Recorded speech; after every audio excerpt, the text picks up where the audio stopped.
बेटा वहाँ अकेला हॉस्टल में है, आपसे 400, 500, 600 किलोमीटर दूर है। सारे बच्चे बुरे नहीं होते, बहुत सारे बहन बेटियां भाई लोग अच्छे होते हैं जो माँ बाप का विश्वास कभी नहीं तोड़ते, पर बहुत सारे लोग ऐसे होते हैं जो अपने माँ बाप का विश्वास तोड़ देते हैं। एक लड़की थी क्या है, एक लड़की थी छोटे से शहर की, वो बड़े शहर में चली गई। भारत की राजधानी दिल्ली बड़ा शहर है, वहां गई, माँ बाप ने उसे हॉस्टल कमरे में रख दिया। अब वो लड़की रहने लगी, रहती रहती वहां एक लड़के से मोहब्बत हो गई, प्यार हो गया। चलिए प्यार हुआ ठीक था, पर उन्होंने मंदिर में शादी कर ली। सोचिए, जिस माँ के जिस पिता के बड़े अरमान होते हैं कि मैं अपनी बेटी का, आप यहाँ जितने पिता हैं, क्या आपको अपने बेटे के विवाह की खुशी नहीं है? क्या आप अपनी बिटिया के विवाह की खुशी नहीं रखते? तैयारी कर रहे हैं कि नहीं? यदि आपकी बिटिया भले आज 5 साल की है, पर उसके विवाह की तैयारी, उसकी चिंता आज से है या नहीं आपको? हाँ या ना? हाँ ना? जिस दिन लड़की पैदा होती है ना, यहाँ जितनी मेरी बहनें बैठी हैं, आप कान खोल के सुनना, जिस दिन तुम पैदा हुई ना, उसी दिन से आपके माँ बाप ने आपके विवाह की तैयारियां चालू कर दी। उसी दिन से तैयारियां चालू हो जाती हैं। 2 पैसा जोड़ना एक पिता शुरू कर देता है। आप विचार करना कि जिस पिता ने फटी चप्पल पहनकर, फटे कपड़े पहनकर अपनी बेटी को बढ़िया से बढ़िया स्कूल कॉलेज में पढ़ाया हो, पुराना सा मोबाइल खुद रखकर अच्छा सा मोबाइल बेटी को दिया हो, सारे सपने बेटों के बेटियों के माँ बाप ने पूरे किए, और बाद में आलम ये था कि बेटी ने अपनी शादी कर ली, बेटे ने अपना घर बसा लिया, और सोचिए अपनी शादी में अपने माँ बाप को इनवाइट नहीं किया। सोचिए आप कितने तरक्की कर गए, कितना बढ़िया पढ़ लिया आप लोगों ने, ऐसा पढ़ लिया आपने, वाह। हाँ जी, इतना पढ़ लिया। आपका कोई दोस्त लंगोटिया यार अपनी शादी में आपको ना बुलाए तो आपको बुरा लगता है, पर सोचो उस बाप को कितना बुरा लगता होगा जब बेटा, उस बाप को पता चलता होगा कि मेरे बेटे ने शादी कर ली। क्या गुजरती होगी उस बाप पर, क्या गुजरती होगी उस माँ पर जिसको पता चलता होगा कि मेरी बेटी ने शादी कर ली। आप अपना शादी कर लेती हो, आप अपना घर बसा लेती हो, पर मेरी बहनों, माँ बाप का बसा बसाया घर आप तबाह कर देती हो, उजाड़ देती हो। प्रेम के नाम पर जो गलत अत्याचार आपने, प्रेम के नाम पर आपने अपने माँ बाप पर अत्याचार किया है। बस मुझे एक बात बताओ कि आपके माँ बाप की गलती क्या थी? आपको अच्छा बनाने की इच्छा रखी थी, अच्छे कॉलेज में भेजा था, अच्छी से अच्छी शिक्षा देने की इच्छा थी, पर आपने तो उनके छाती पर खंजर घोंप दिया। कौन विश्वास करेगा तुम पर जब आप अपने माँ बाप के ना हो सके? मुझे लगता नहीं कि अब आप किसी और के हो पाओगे। जब माँ बाप की छाती पर तुम खंजर घोंप सकते हो, कौन बचा तुमसे अब? हाँ जी मैया, मेरी माँ, मेरी बहनों, वो लड़की दिल्ली गई, एक लड़के से मोहब्बत हो गई और शादी कर ली, और शादी करने के बाद लड़की को पता चला कि लड़का जिससे मैंने शादी की है उसके ऑलरेडी 2 बच्चे हैं। आजकल ये और चल रहा है।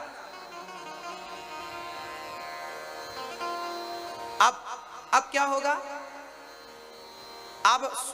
अब इस लड़की ने कहा कि हम तो तुमसे प्यार करते हैं, तो लड़का बोला कोई बात नहीं, मैं अपनी वाली को तलाक दे दूंगा।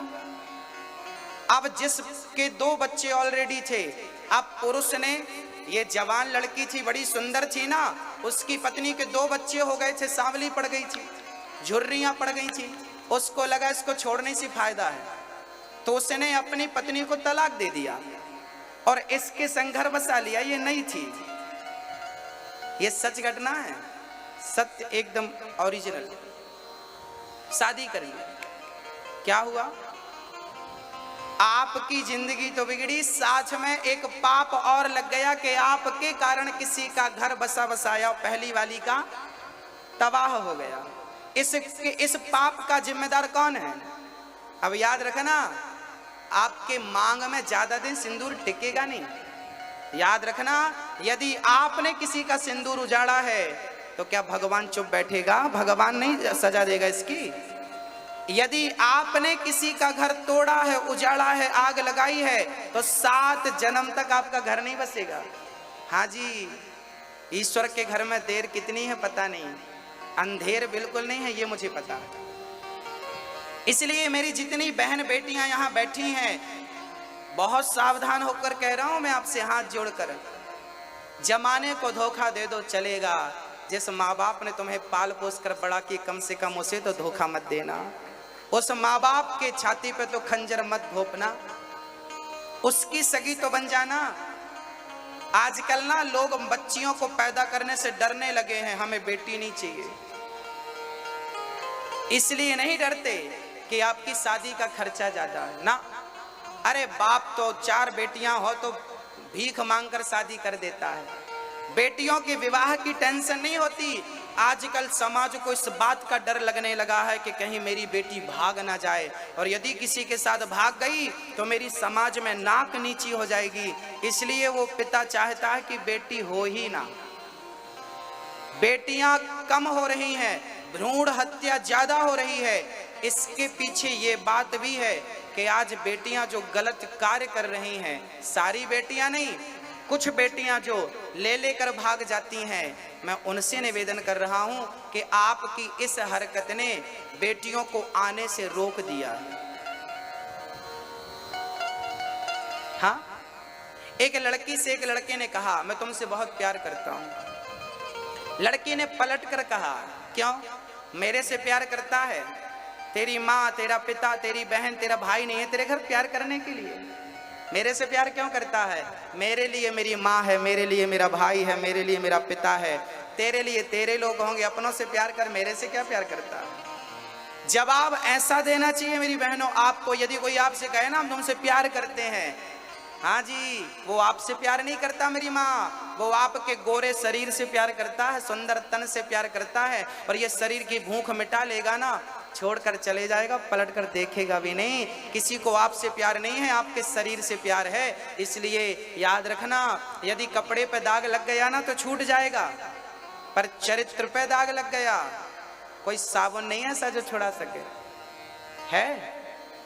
तो आप सभी मेरी जितनी बहनें बैठी हैं, आप ऐसी बेटी बनिए कि आपके बेटी होने पर आपके माँ बाप को, आपके गांव को, आपके शहर को, आपके देश को गर्व होना चाहिए कि बेटी ऐसी होनी चाहिए। लोग ऐसी बेटी मत बन जाना कि लोग तुम पर शर्म करने लगे कि फलाने की बेटी ने तो नाक डुबा दी, नाम डुबा दिया, फलाने के बेटे ने नाम डुबा दिया।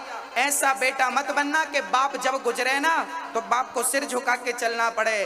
बेटा तो ऐसा हो जो बाप के नाम को ऐसा रोशन करे जैसे सूर्य का प्रकाश चमकता है।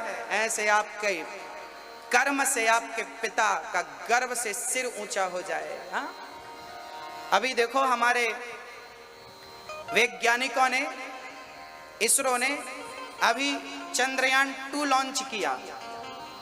वो गया 2 किलोमीटर पहले संपर्क टूट गया, अलग बात है।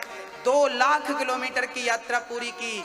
जिन वैज्ञानिकों ने उस चंद्रयान को बनाया, हम उन वैज्ञानिकों पर गर्व करते हैं कि धन्य उनकी माँ जिन्होंने ऐसे सपूतों को जन्म दिया है। और उनमें बेटियां भी थी, केवल पुरुष वैज्ञानिक नहीं थे, वहां पर बहुत सारी बहनें भी वैज्ञानिक थी जिनने अपना पसीना बहा करके ऐसी चीज बनाई। और चलो दोबारा सफलता मिलेगी वो मुद्दा नहीं है, हार जीत तो चलती रहती है, परंतु कोशिश तो हुई ना इतनी बढ़िया।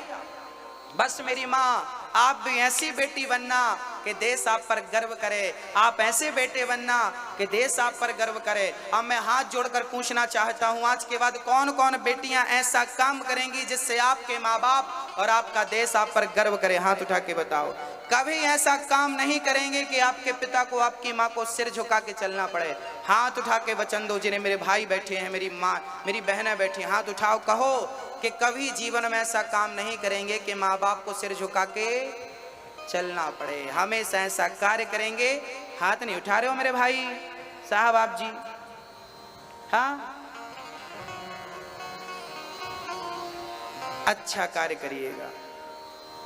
समाज हमारा भारत अच्छा है, बस चरित्र का ख्याल रखिएगा।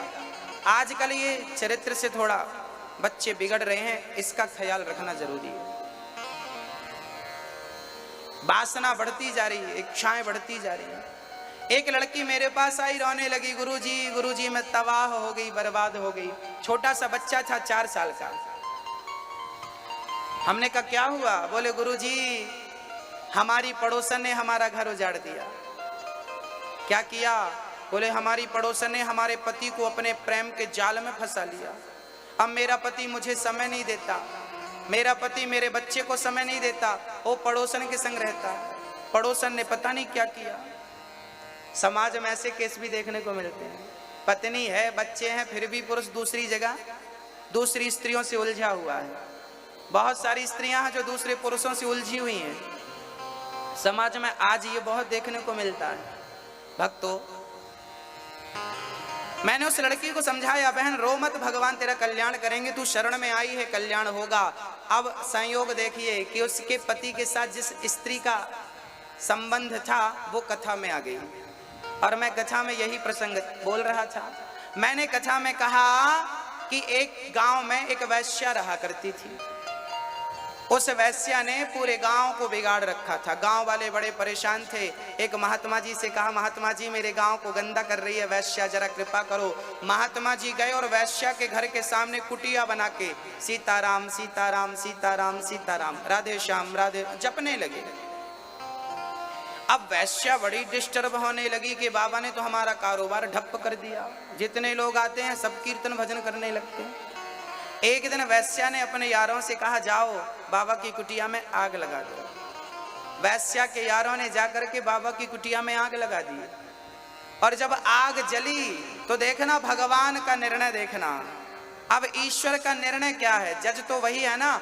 ईश्वर का निर्णय देखना, उसने हवा चलाई और जब हवा चली तो कुटिया की आग उड़ उड़ के वैश्या के घर में जाने लगी। और देखते देखते वैश्या का घर भी जलने लगा।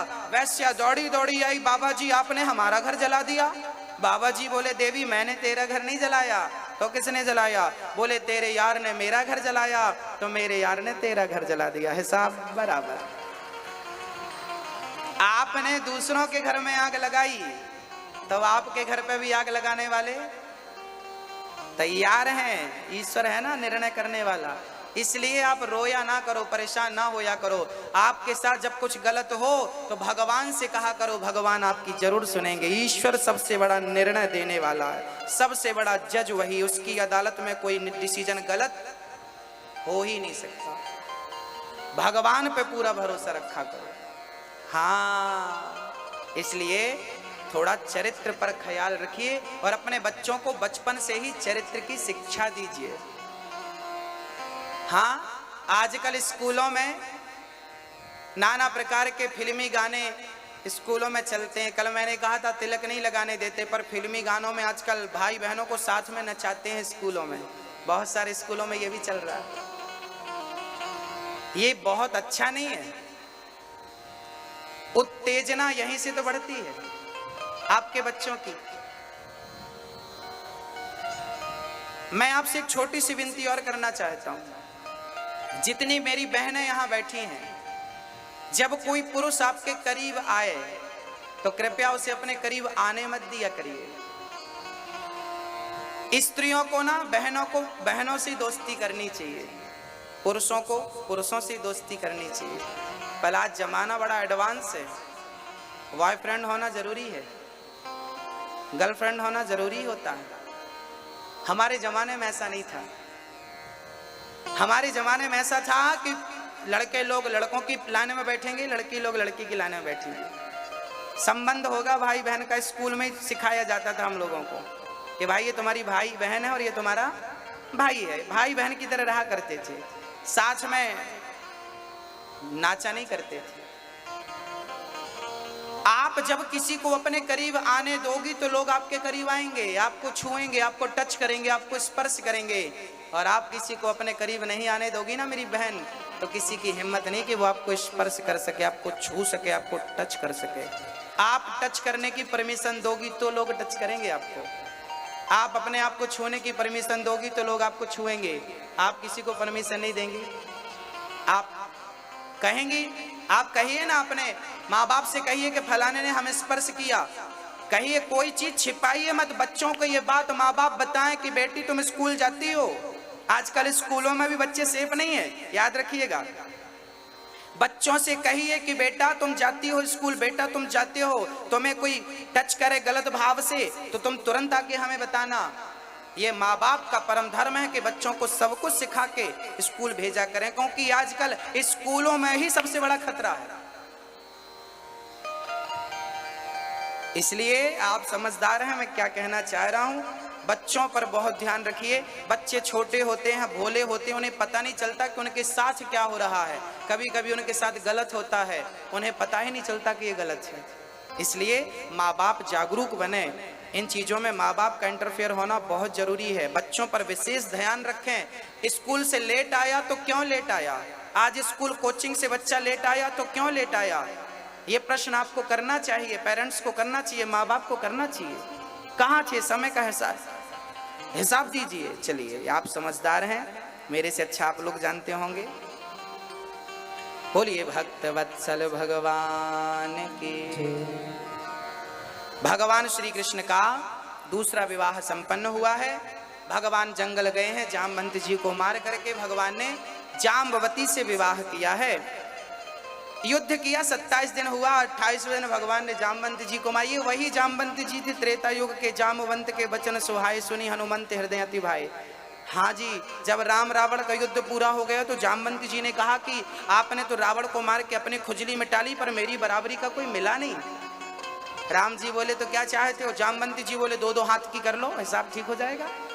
राम जी बोले हम आपसे लड़ेंगे तो मर्यादा बिगड़ जाएगी, इसलिए हम आपसे युद्ध नहीं करेंगे, अगले जन्म में आएंगे। जामवंत जी बोले तब तक तो मैं बुढ़ा हो जाऊंगा।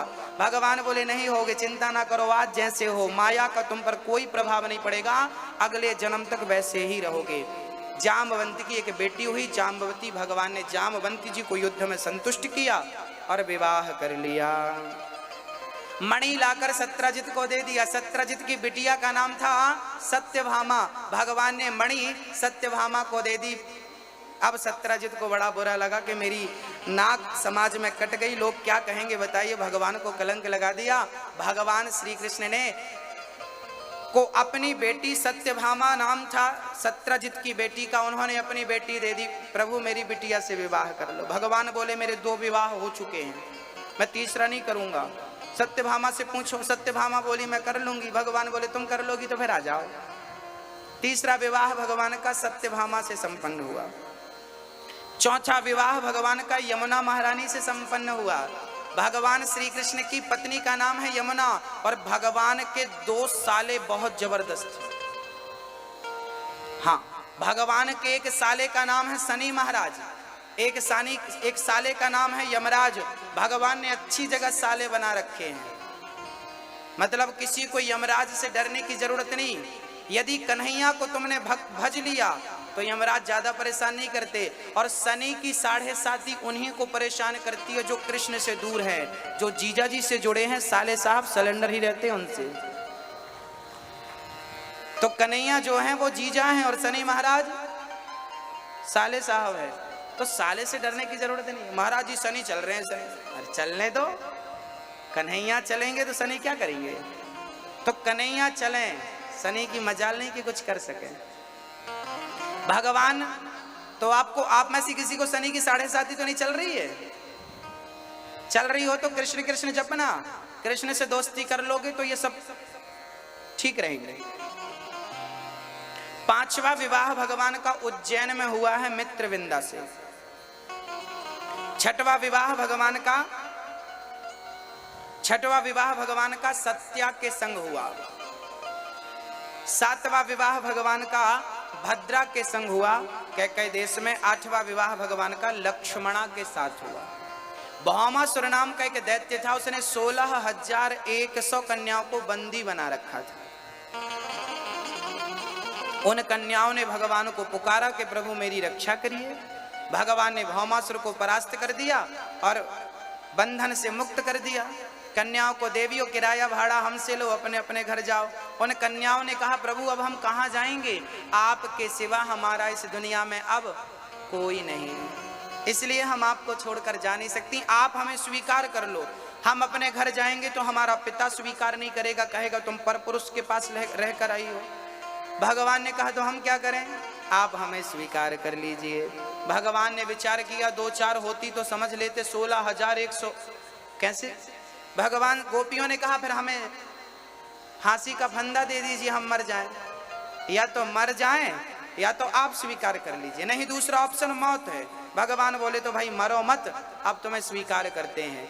दरबार में बंसी वाले के दुख दर्द मिटाए जाते हैं, दुनिया के सताए लोग यहाँ सीने से लगाए जाते हैं। जिन्हें कोई अपना नहीं रहा था, जिन स्त्रियों का समाज अपमान कर रहा था, जिन स्त्रियों को लोग कह रहे थे तुम मर जाओ, पर पुरुष के पास रहकर आई हो, कोई स्वीकार नहीं करेगा, इन रानियों को, इन स्त्रियों को भगवान ने पत्नी बनाकर सम्मान के साथ जीने का अधिकार दिया है। भक्तों, भगवान ने उन नारियों से विवाह किया और टोटल विवाह हो गए 16,100।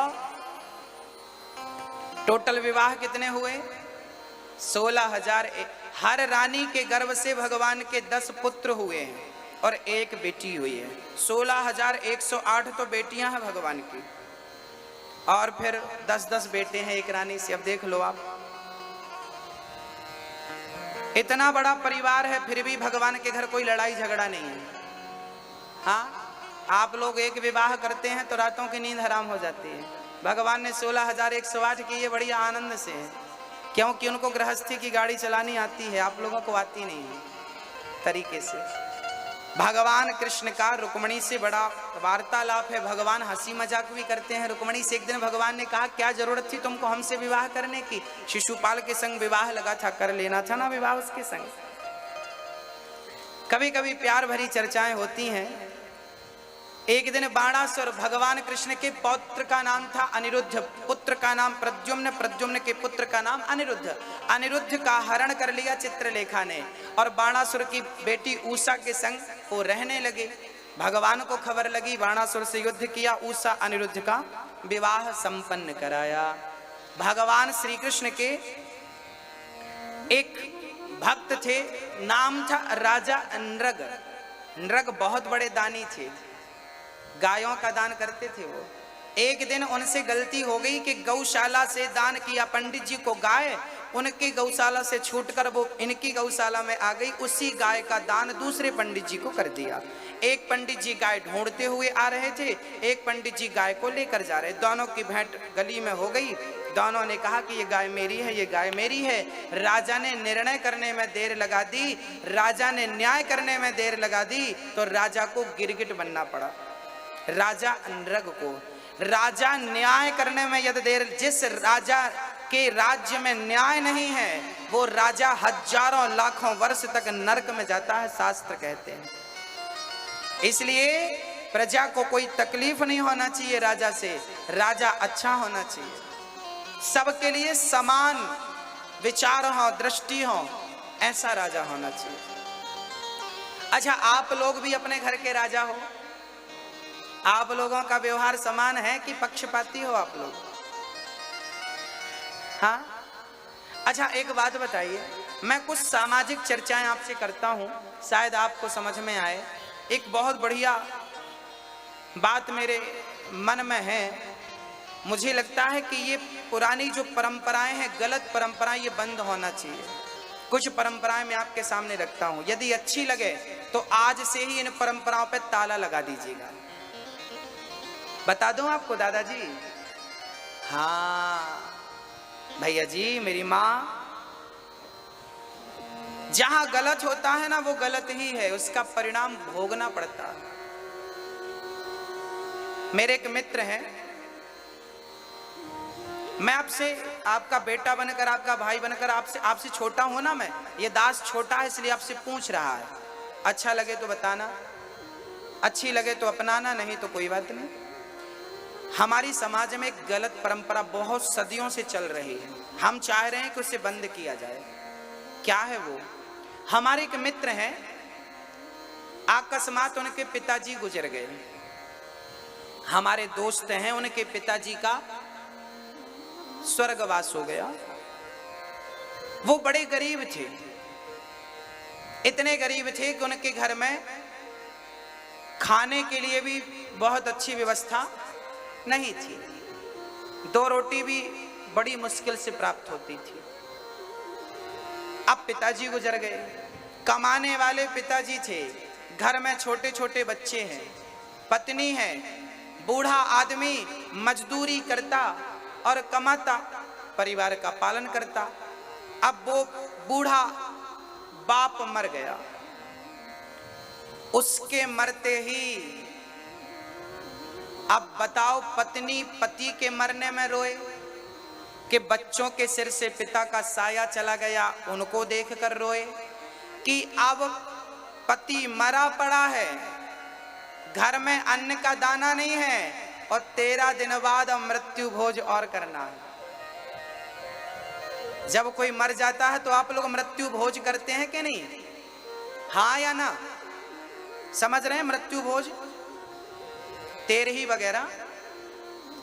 सोचिए, कल्पना करिए कि जिस पत्नी का पति मर गया हो, कमाने वाला घर से चला गया हो, बच्चों के सिर से पिता का साया चला गया हो, वो पत्नी इस विचार में है कि 13 दिन बाद मैं समाज को खिलाऊंगी क्या, क्योंकि बच्चों के खाने का जुगाड़ नहीं है।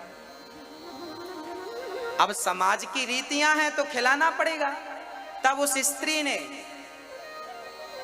लोगों से उधार पैसे लिए, 20,000, 25,000, 40,000 जो भी लगा, उधार लिए, ब्याज से लिया। आज के जमाने में फोकट में देता कौन है? लंबा चौड़ा ब्याज लेता है आदमी। सोचिए, कल्पना करिए कि उसने पैसे ब्याज से उठाए और ब्याज से उठाकर अपने पति का मृत्यु भोज किया। आप लोग जाते हैं, कोई मर गया, खाली हाथ जाते हैं, खा के चले आते हैं। क्या हमारा धर्म नहीं था?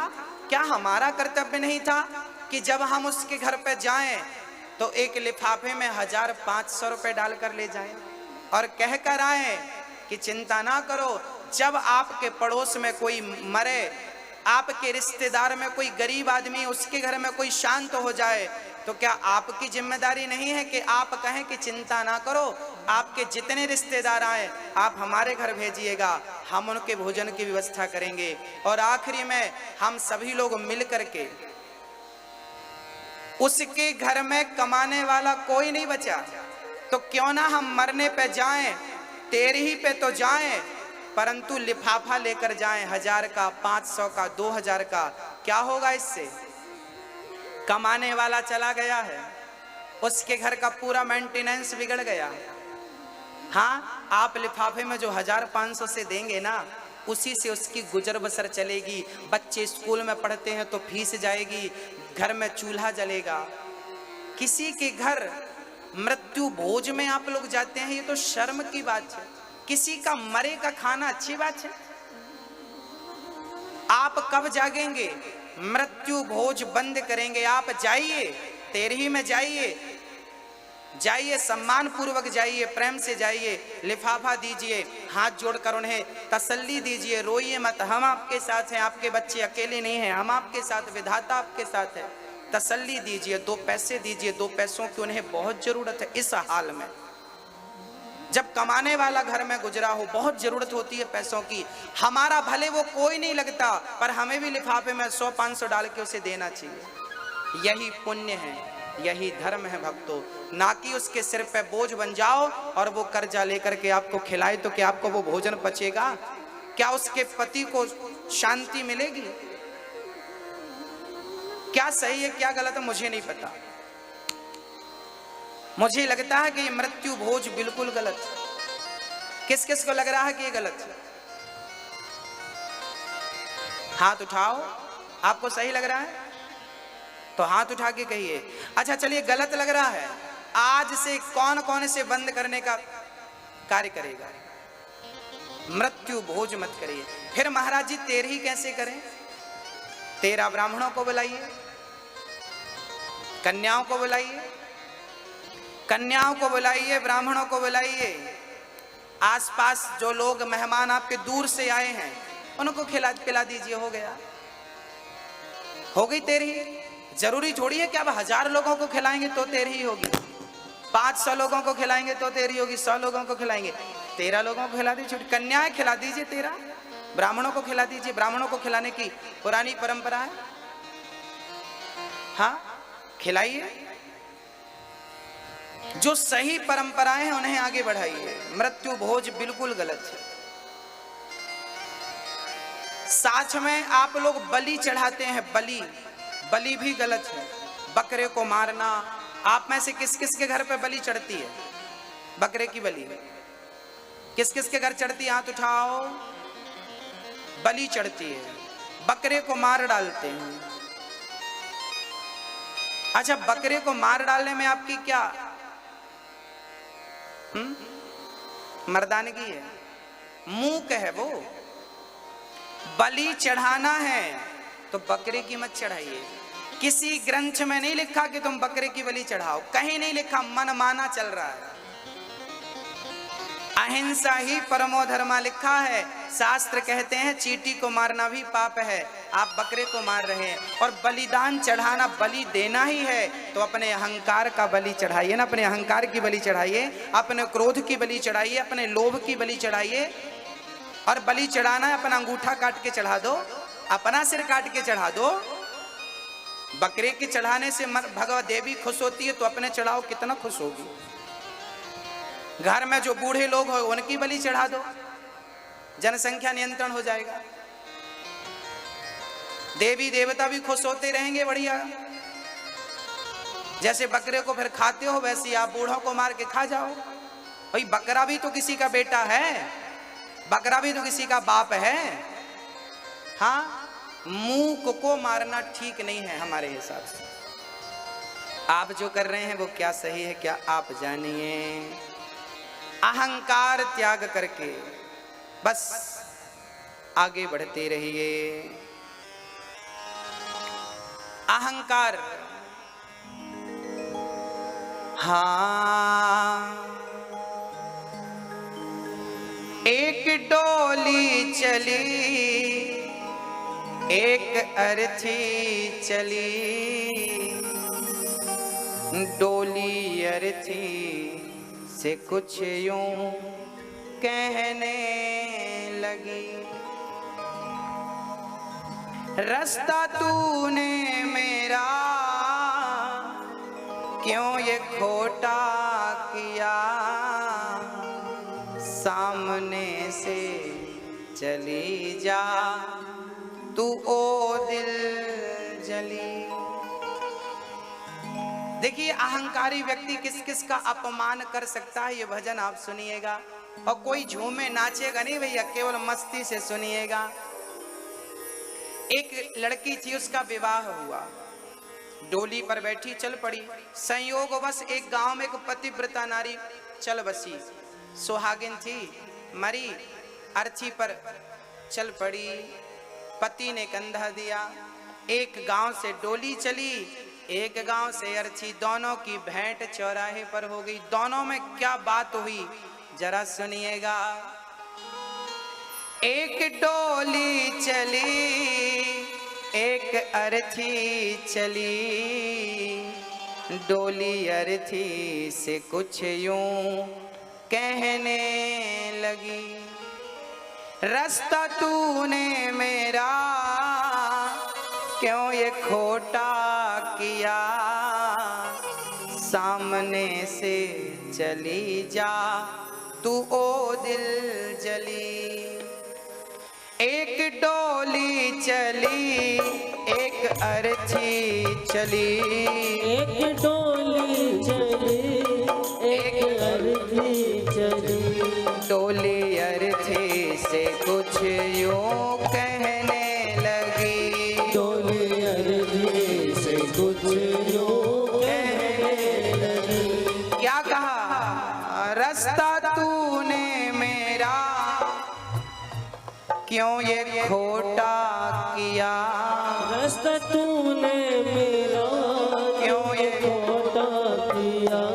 सामने से चली जा तू ओ दिल जली, सामने से चली जा तू दिल जली। अर्ची ने कहा डोली इतने बड़े बोल मत बोल।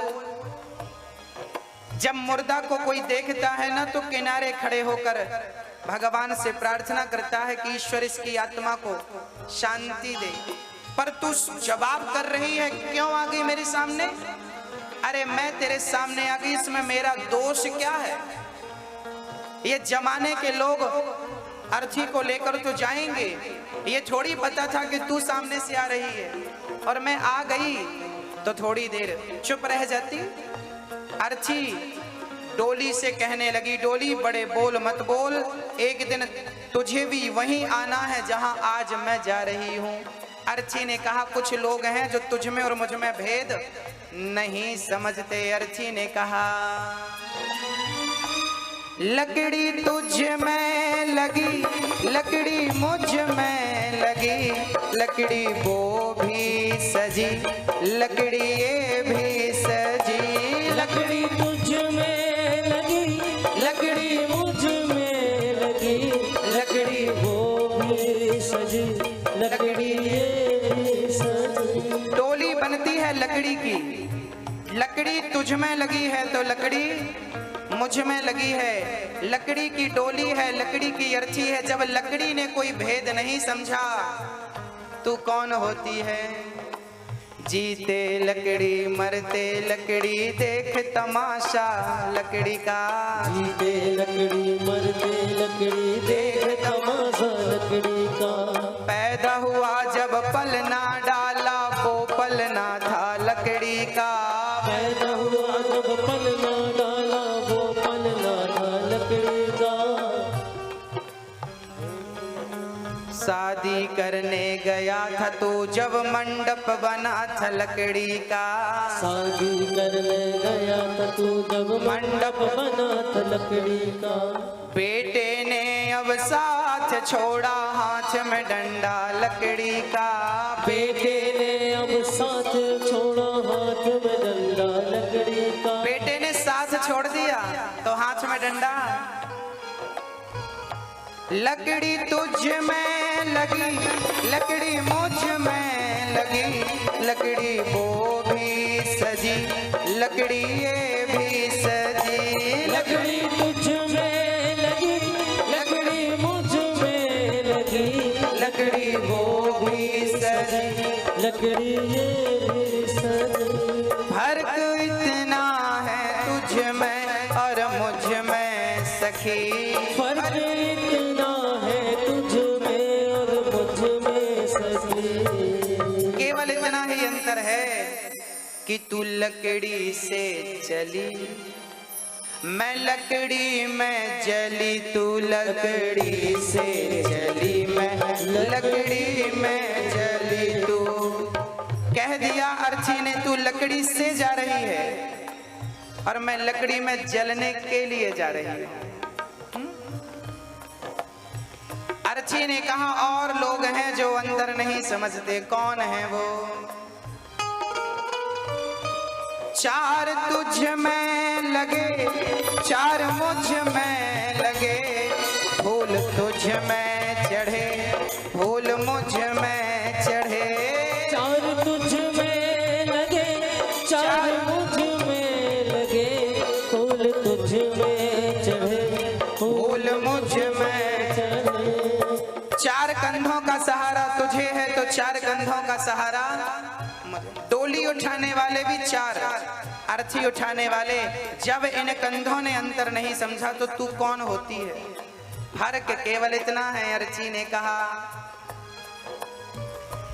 चार तुझ में लगे, चार मुझ में लगे, फूल तुझ में चढ़े, फूल मुझ में चढ़े।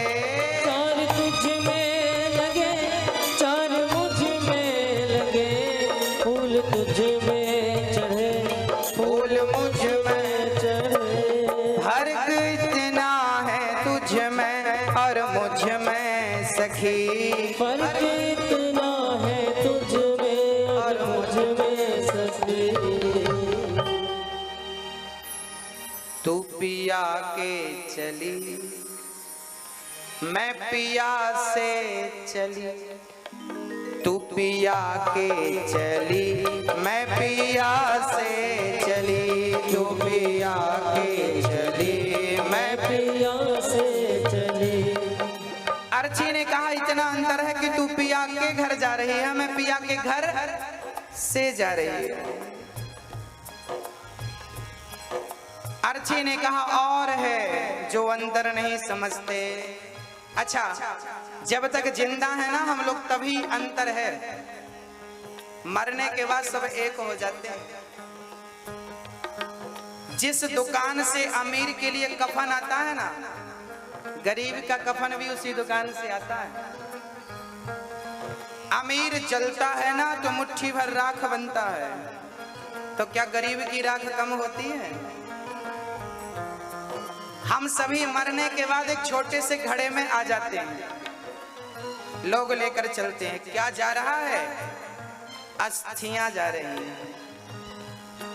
एक दिन क्या बन, अभी मक्खन सिंह हो, जानते नहीं हो मैं कौन हूं? धीरज रखो, एक दिन छोटे से घड़े में आ जाओगे। अभी जो अकड़ है ना फिर रहेगी, सही है। मुट्ठी भर राख हैं हम सभी लोग, फूंक मारेंगे उड़ जाएंगे। यही सच्चाई है। ये सच्चाई समझने में बड़ी देर लग जाती है। अर्ची ने कहा मांग तेरी भरी मांग मेरी भरी, चूड़ी तेरी हरी चूड़ी मेरी हरी, मांग तेरी भरी मांग मेरी भरी, चूड़ी तेरी हरी चूड़ी मेरी हरी। फर्क इतना है तुझ में और मुझ में सखी, फर्क इतना है तुझ में और मुझ में सखी। क्या अंतर है? तू विदा हो चली मैं अलविदा हो चली, तू विदा हो चली मैं अलविदा हो चली, तू विदा हो चली मैं अलविदा हो चली। तू जहाँ मैं चली मैं जहाँ से चली, तू जहाँ मैं चली मैं जहाँ से चली। तू पिया के चली मैं प्रभु को चली, तू पिया के चली मैं प्रभु को चली। तू घर बसाने चली मैं घर बसा के चली, तू घर बसाने चली मैं घर बसा के चली।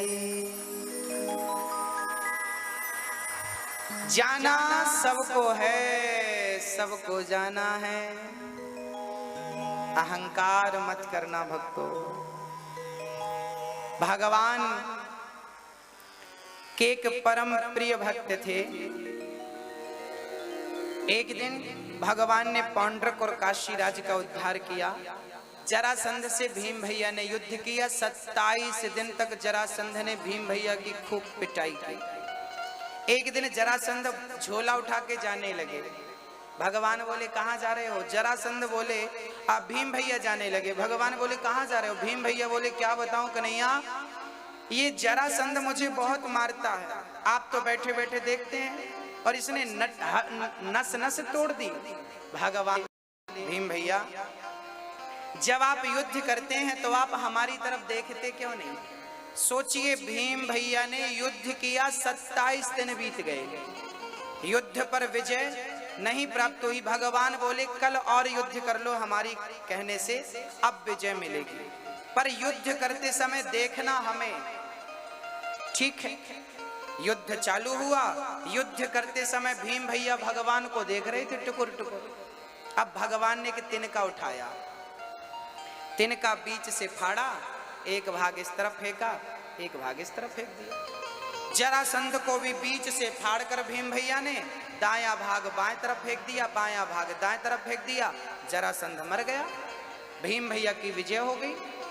27 दिन से विजय नहीं हुई, क्योंकि भीम भैया युद्ध में इतने मस्त हो जाते थे कि वो भगवान को देखना भूल जाते थे। और भगवान कहते हैं कि तुम्हारी विजय तब तक रुकी रहेगी जब तक तुम काम करते समय दृष्टि मुझ पर नहीं रखोगे। दृष्टि मुझ पर आई तो विजय प्राप्त हो जाएगी। बस भक्तों ये बात समझने की, काम सारा करिए पर काम करते समय गोविंद पर दृष्टि बनी रहे। हे प्रभु मैं आपको कभी भूलूं नहीं, बोलिए हे प्रभु मैं आपको कभी भूलूं नहीं। हे प्रभु मैं आपको कभी, हे प्रभु मैं आपको कभी रोज कहा करिए, हर पल कहा करिए, हे गोविंद मैं आपको कभी भूलूं नहीं। हर पल आपका चिंतन करता रहूं, हर क्षण आपका स्मरण करता रहूं, भूलूं नहीं। बस ये प्रार्थना गोविंद से करते रहा करो। भगवान ने 2 आंखें दी हैं, 2 ही क्यों दी हैं? 1 दे देते या 3 दे देते? कान 2 ही क्यों दिए? 1 देते या 3 दे देते? हाथ 2 ही क्यों? 3 या 1 दे देते? कारण है भगवान ने 2 आंखें दी हैं, इसलिए भगवान कहते हैं एक आंख से अपनी पत्नी को देखना, अपने पति को देखना, अपने पुत्र को देखना, काम धाम को देखना, पर दूसरी आंख से सदा मुझे देखते रहना, इसलिए 2 आंखें दी हैं। 2 कान इसलिए दिए हैं, मेरी माँ मैया जी, ओ मैया, 2 कान इसलिए दिए हैं कि एक कान से आप पत्नी की सुनो, पति की सुनो, परिवार की सुनो, पर दूसरा कान कथा सुनने के लिए बिल्कुल बिल्कुल चालू रखना, तुरंत बिल्कुल जहां कथा हो पहुंच जाना। दूसरा कान कथा श्रवण करने के लिए है। 2 हाथ दिए, एक हाथ पत्नी के लिए है, माँ बाप के लिए है, बच्चों के लिए है, परिवार के लिए है, पर दूसरा हाथ सदा अतिथि की सेवा के लिए, भगवान की सेवा के लिए, समाज की सेवा के लिए लगा रहे, उठता रहे। 2 पांव दिए, एक पांव से चलकर घर, कारोबार, बिजनेस, व्यापार, पत्नी, परिवार का काम करो, पर दूसरा पांव सत्संग की ओर, कथा कीर्तन की ओर बढ़ता रहे, इसलिए 2 पांव दिए। अब हर चीज लगभग 2 है। भगवान ने दिल कितने दिए? कितने दिए मेरी माँ? 1। कितने दिल हैं मैया जी आपके? ओ मैया कितने दिल हैं आपके? मैया बताओ आपके कितने हैं? 1 है, 1 है।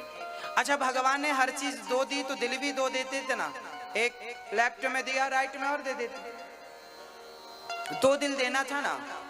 भगवान ने समझ से दिया है। भगवान ने कहा दिल 1 दे रहा हूं, इस दिल में किसे बिठाना है बताओ? एक दिल 1 है, इस दिल में किसे बिठाना है? इस दिल में बताओ पत्नी को बिठाएं, पति को बिठाएं, बच्चों को बिठाएं या भगवान को बिठाएं? यदि भगवान को बिठाओगे तो पत्नी को कहां बिठाओगे? पति को कहां बिठाओगे? कहां बिठाओगे? हाँ? नाराज नहीं हो जाएगा पति आपका? आज मैं आपको जगह देता हूं।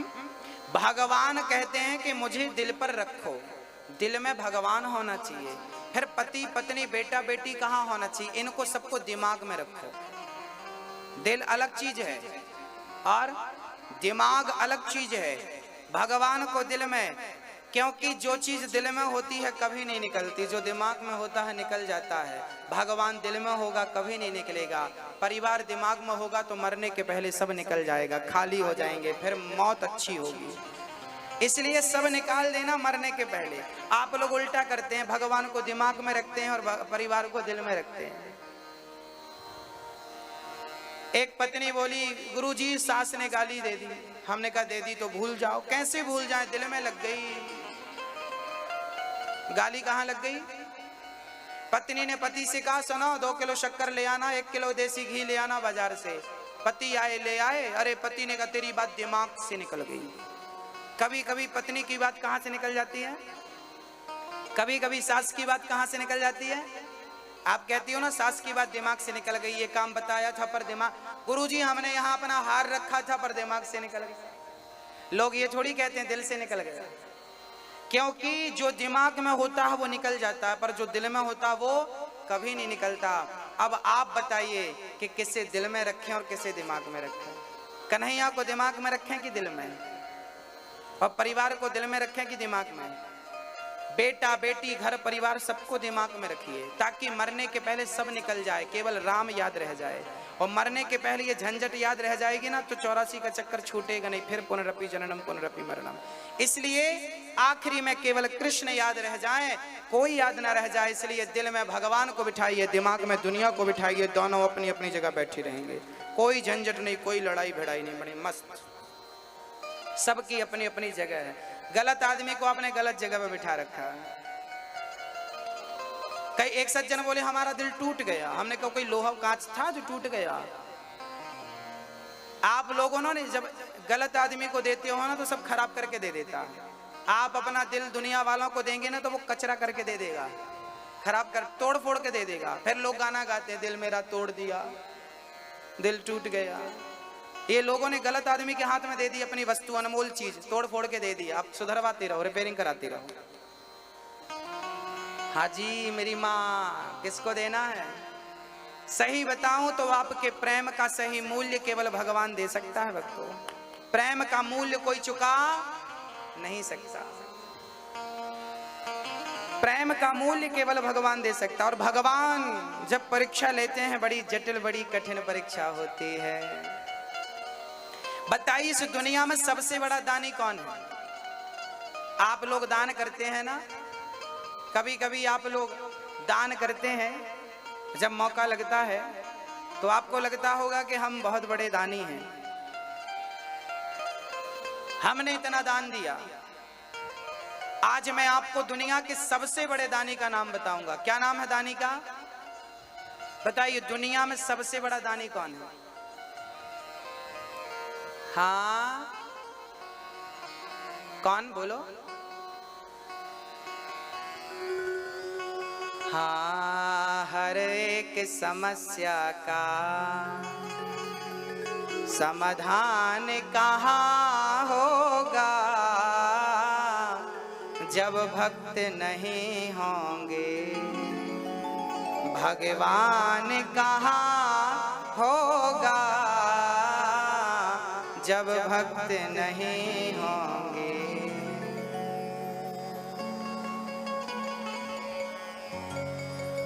मेहमान जो आते हैं मेहमानी होती है। बताइए आज तक का सबसे बढ़िया मेहमान कौन था? मेहमान जो आते हैं मेहमानी होती है, पर भक्त सुदामा सा मेहमान कहाँ होगा जब भक्त नहीं होंगे। बरसों से चला आया अपमान ये नारी का, नारी का अपमान वर्षों से चला आया है, पर सबसे बड़ा अपमान कहाँ हुआ? कहाँ हुआ? पर चीर हरण जैसा अपमान कहाँ होगा जब भक्त नहीं होंगे, भगवान कहाँ। वेद जो पढ़ते हैं ज्ञानी कहलाते हैं। बताइए इस दुनिया का सबसे बड़ा ज्ञानी कौन है? आज तक के इतिहास में सबसे बड़ा ज्ञानी कौन? पर रावण के जैसा, पर रावण के जैसा कोई ज्ञानी कहाँ होगा जब भक्त नहीं होंगे, भगवान कहाँ होगा।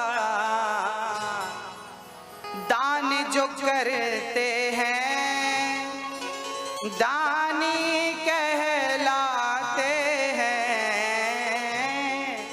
बताइए दान जो करते हैं दानी, सबसे बड़ा दानी कौन?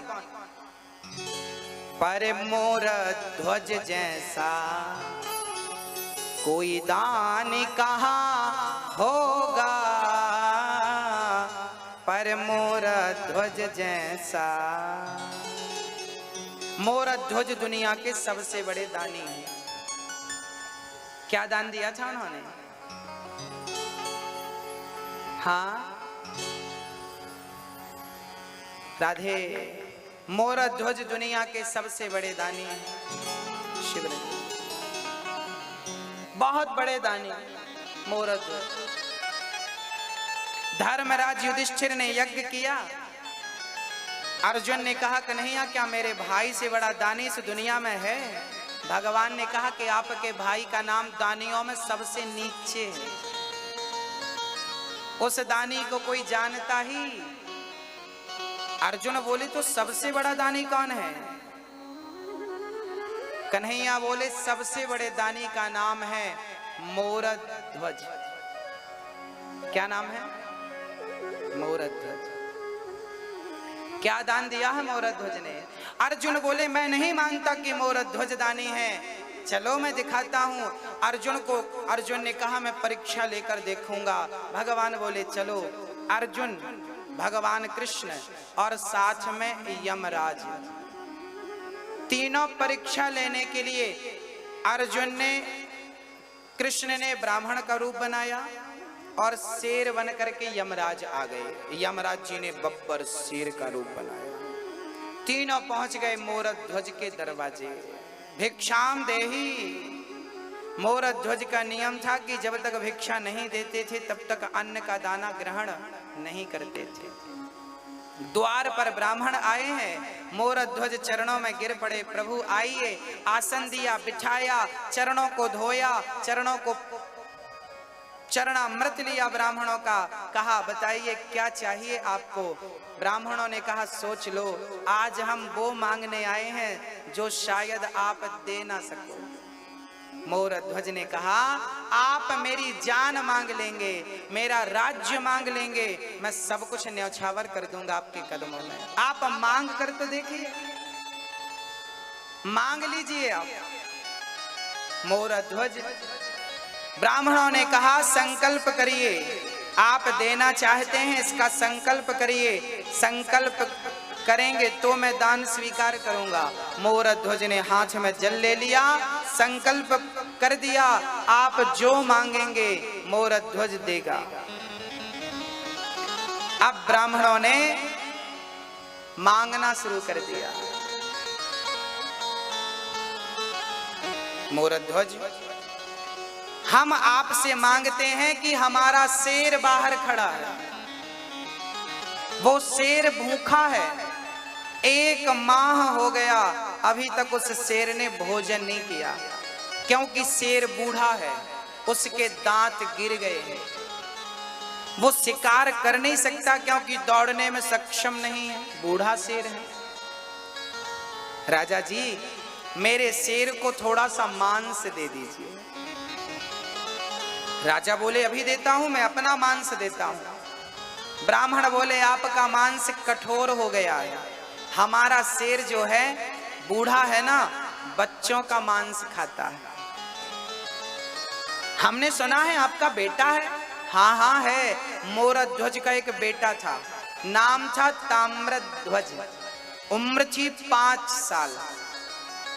मोर ध्वज ने कहा मेरा बेटा है। ब्राह्मणों ने कहा तो आप अपने बेटे का मांस मेरे शेर को डालिए, पर शर्त यह है कि मेरे शेर को फाड़ना नहीं आएगा, क्योंकि शेर बूढ़ा है ना, इसलिए आप अपने बेटे को आरे से चीर कर दान करिए। आरे से चीरिए, पहले फाड़िए, फिर मेरे शेर को खिलाइए। लो भक्तों, राजा घबरा गए, संकल्प कर चुके हैं, मुकर सकते नहीं हैं। राजा के पास समस्या ये खड़ी थी कि मेरा मांस मांगते तो मैं शहर से दे देता, पर बच्चे का मांस मांग रहे हैं, उसे जबरदस्ती में कैसे मार दूं, हत्या लग जाएगी मुझे। जब ये बात ताम्रध्वज को पता लगी कि मेरे पिता धर्म संकट में पड़ गए हैं, ताम्रध्वज आए, पिताजी आप अपने पुत्र का बलिदान दीजिए। यदि पुत्र का बलिदान देने से आपके धर्म की रक्षा होती है तो अपने धर्म की रक्षा करिए पिताजी। बेटा गया तो वापस आएगा, पर धर्म चला गया तो फिर वापस नहीं आएगा। इसलिए धर्मो रक्षति रक्षिता, आज आप धर्म की रक्षा करिए। बेटा खड़ा हो गया ताम्रध्वज। शर्त ये थी कि राजा और रानी को ही बेटे को फाड़ना था, वो भी आरा से। लकड़ी चीरने वाला जो आरा होता है, उस आरे से अपने बच्चे को चीरकर आपको दान करना। राजा खड़े हैं, रानी खड़ी है। रानी को पता लगा कि मेरे बेटे का दान कर दिया है, और दान बेटे का किया तो ठीक था, पर बेटे को आरे से चीरना पड़ेगा। अब बताइए भला कोई मां अपने बच्चे को आरे से कैसे चीर सकती है? पर धर्म की दुहाई है, धर्म का वचन है, आपने वचन दिया है। आरे की व्यवस्था की गई, आरे को बच्चे के सिर पे रखा गया। एक तरफ रानी, एक तरफ राजा, दोनों ने पकड़ लिया। ब्राह्मणों ने कहा जल्दी से आरा चला।